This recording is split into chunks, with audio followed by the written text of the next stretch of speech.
నమస్తే, welcome to NSTV news. ముందుగా ముఖ్యాంశాలు. విశ్వావసు నామ సంవత్సర ఉగాది సందర్భంగా రామారెడ్డి మండలం ఇసన్నపల్లి శ్రీ కాలభైరవ స్వామిని దర్శించుకుని ఎల్లారెడ్డి నియోజకవర్గ ప్రజలు సుఖ సంతోషాలతో వర్ధిల్లాలని ప్రత్యేక పూజలు నిర్వహించిన ఎల్లారెడ్డి శాసనసభ్యులు మదన్ మోహన్. అనంతరం వారు మాట్లాడుతూ, ముందుగా ఎల్లారెడ్డి నియోజకవర్గ ప్రజలకు ఉగాది పండుగ శుభాకాంక్షలు తెలిపారు.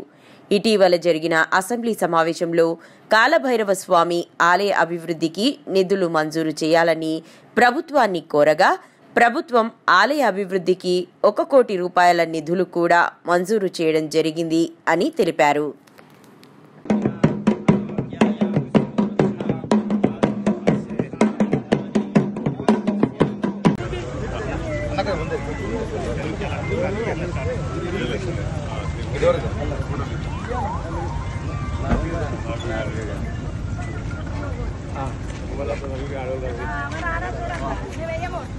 ఈ ప్రాంతాన్ని మంచి పుణ్యక్షేత్రంగా తయారు చేసి రాత్రిలో భక్తులు ఉండడానికి భోజనశాలలు, యోగశాల, బాత్రూమ్లు ఉండడానికి వసతి గృహాలు కూడా తప్పకుండా నేను కల్పిస్తానని చెప్పేసి కాలభైరవ సాక్షిగా రామారెడ్డి ప్రజలు ఎల్లారెడ్డి సాక్షిగా మరి ఆ దేవుని ఆశీర్వాదం కోరుతూ ఉగాది పండుగలకు అందరూ కూడా మీ కుటుంబం కూడా ఉగాది శుభాకాంక్షలు చెప్తూ కాలభైరవ స్వామి దయ మనందరూ కోరుకుంటూ